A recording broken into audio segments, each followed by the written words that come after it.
गौरी पुत्र गणेश भगवान की जय। श्री लक्ष्मी नारायण भगवान की जय। श्री उमापति शंकर भगवान की जय। अन्नपूर्णा माता की जय।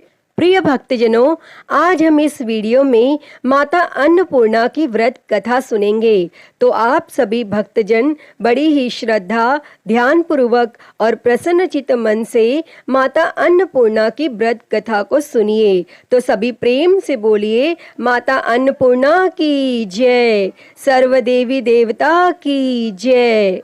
एक समय की बात है, काशी निवासी धनंजय की पत्नी का नाम सुलक्षणा था। उसे अन्य सब सुख प्राप्त थे, केवल निर्धनता ही उसके दुख का एकमात्र कारण थी। यह दुख उसे हर समय सताता रहता था।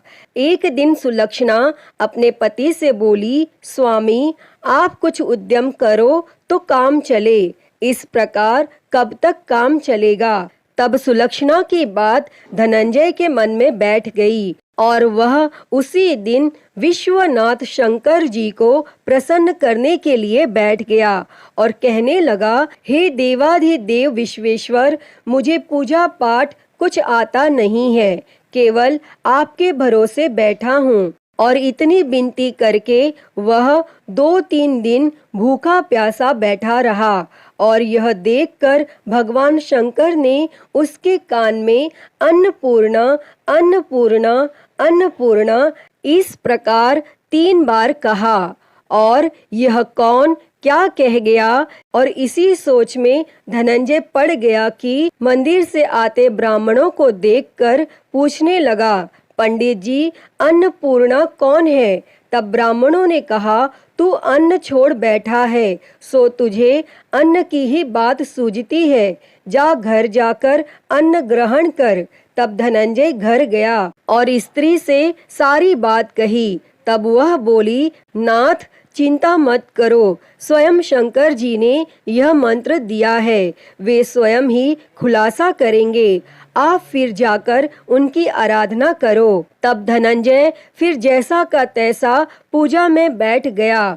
रात्रि में शंकर जी ने आज्ञा दी और कहा, तू पूर्व दिशा में चला जा। और वह अन्नपूर्णा का नाम जपता जाता और रास्ते में फल खाता, झरनों का पानी पीता जाता। और इस प्रकार वह कितने ही दिनों तक चलता गया और वहां से उसे चांदी सी चमकती वन की शोभा देखने में आई, सुंदर सरोवर देखने में आया। उसके किनारे कितनी ही अप्सराएं झुंड बनाए बैठी थी, एक कथा सुनती और सब मिलकर माँ अन्नपूर्णा इस प्रकार बार बार कहती थी। और यह अगहन मास की उजेली रात्रि थी और आज से ही व्रत का आरंभ था। और जिस शब्द की खोज करने वह निकला था, वह उसे वहां सुनने को मिला।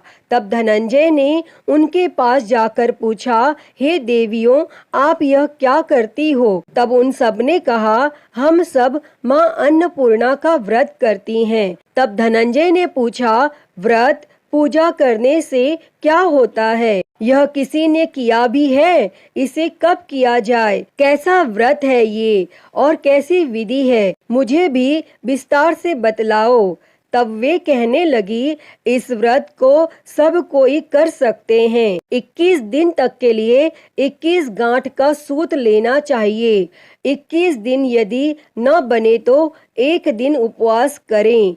यह भी न बने तो केवल कथा सुनकर प्रसाद लें, निराहार रहकर कथा कहें। और कथा सुनने वाला कोई न मिले तो पीपल के पत्तों को रख, सुपारी या घृत कुमारी वृक्ष को सामने कर, दीपक को साक्षी कर, सूर्य, गाय, तुलसी या महादेव को बिना कथा सुनाए मुख में दाना न डाले। यदि भूल से कुछ पड़ जाए तो एक दिवस फिर उपवास करें और व्रत के दिन क्रोध न करें और झूठ न बोलें। तब धनंजय बोला, इस व्रत के करने से क्या होगा? तब वे कहने लगीं, इसके करने से अंधों को नेत्र मिले, लूलों को हाथ मिले, निर्धन के घर धन आए, बांझी को संतान मिले, मूर्ख को विद्या आए, और जो जिस कामना से व्रत करें माँ उसकी इच्छा पूरी करती हैं।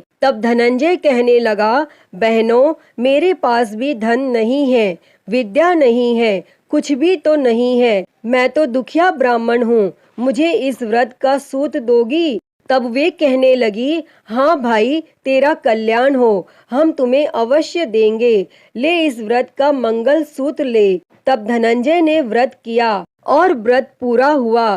तभी सरोवर में से 21 खंड की स्वर्ण सीढ़ी हीरा मोती जड़ी हुई प्रकट हुई। तब धनंजय जय अन्नपूर्णा कहता जाता था और इस प्रकार कितनी ही सीढ़ियां उतर गया तो क्या देखता है कि करोड़ों सूर्य से प्रकाशमान माता अन्नपूर्णा का मंदिर है। उसके सामने स्वर्ण सिंहासन पर माता अन्नपूर्णा विराजमान है। सामने भिक्षा हेतु शंकर भगवान खड़े हैं। देवांगनाएं चंवर डुलाती हैं, कितनी ही हथियार बांधे पहरा देती हैं। तब धनंजय दौड़कर जगदम्बा के चरणों में गिर गया। तब देवी उसके मन का कलेश जान गई और धनंजय कहने लगा, माता, आप तो अंतर्यामिनी हो, आपको अपनी दशा क्या बताऊं? तब माता बोली, मेरा व्रत किया है, जा संसार तेरा सत्कार करेगा। तब माता ने धनंजय की जीवा पर बीज मंत्र लिख दिया और अब तो उसके रोम रोम में विद्या प्रकट हो गई। इतने में क्या देखता है कि वह काशी विश्वनाथ के मंदिर में खड़ा है और माँ का वरदान ले धनंजय घर आया और सुलक्षणा से सब बात कही और माता जी की कृपा से उसके घर में संपत्ति उमड़ने लगी और छोटा सा घर बहुत बड़ा गिना जाने लगा। जैसे शहद के छत्ते में मक्खियां जमा होती हैं और उसी प्रकार अनेक सगे संबंधी आकर उसकी बड़ाई करने लगे और कहने लगे, इतना धन और इतना बड़ा घर, लेकिन सुंदर संतान नहीं तो इस कमाई का कौन भोग करेगा? क्योंकि सुलक्षणा से संतान नहीं है, इसीलिए तुम दूसरा विवाह करो।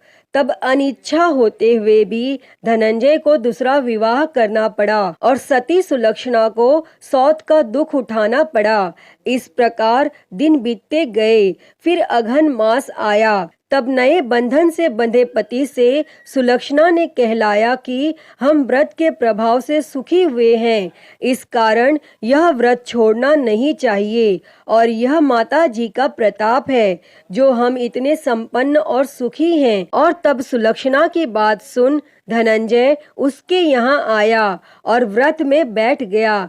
तब नई बहू को इस व्रत की खबर नहीं थी और वह धनंजय के आने की राह देख रही थी। तब दिन बीतते गए और व्रत पूर्ण होने में 3 दिवस बाकी थे कि नई बहू को खबर पड़ी और उसके मन में ईर्ष्या की ज्वाला दहकने लगी थी और वह सुलक्षणा के घर आ पहुंची और उसने वहां भगदड़ मचा दी।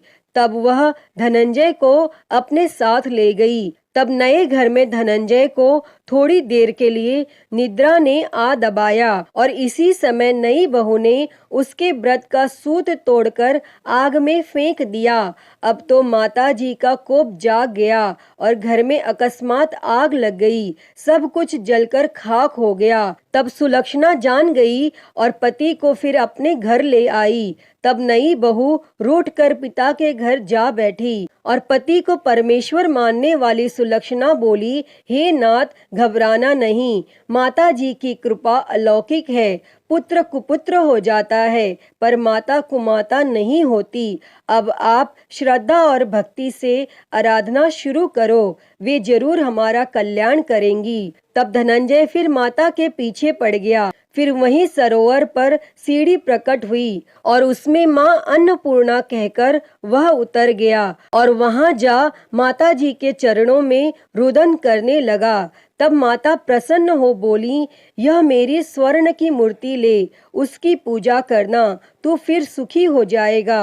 जा, तुझे मेरा आशीर्वाद है। तेरी स्त्री सुलक्षणा ने श्रद्धा से मेरा व्रत किया है, उसे मैंने पुत्र दिया है। तब धनंजय ने आंखें खोली तो खुद को काशी विश्वनाथ के मंदिर में खड़ा पाया और वहां से फिर उसी प्रकार घर को आया। और इधर सुलक्षणा के दिन चढ़े और महीने पूरे होते ही पुत्र का जन्म हुआ और गांव में आश्चर्य की लहर दौड़ गई। और इस प्रकार उसी गांव के निसंतान सेठ के यहाँ पुत्र होने पर उसने माता अन्नपूर्णा का मंदिर बनवा दिया और उसमें माताजी धूमधाम से पधारी, यज्ञ किया और धनंजय को मंदिर के आचार्य का पद दे दिया।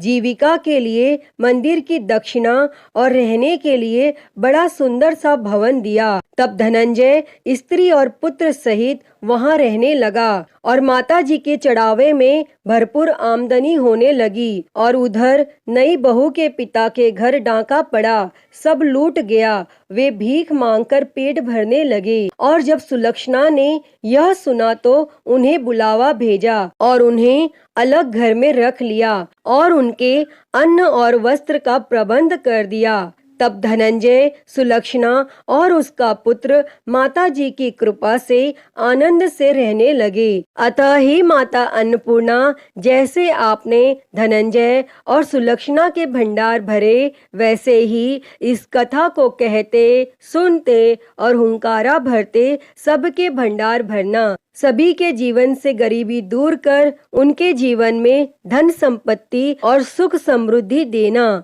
तो सभी प्रेम से बोलिए, माता अन्नपूर्णा की जय। प्रिय भक्तजनों, तो मैं उम्मीद करती हूँ कि आपको आज की यह कथा पसंद आई होगी और अगर वीडियो अच्छी लगी हो तो इसे लाइक करें, ज़्यादा से ज़्यादा शेयर करें और कमेंट बॉक्स में माँ अन्नपूर्णा की जय लिखना ना भूलें। और महाकाल भक्ति ज्ञान चैनल को सब्सक्राइब कर नोटिफिकेशन बेल को ज़रूर ऑन कर लें। हर हर महादेव। धन्यवाद।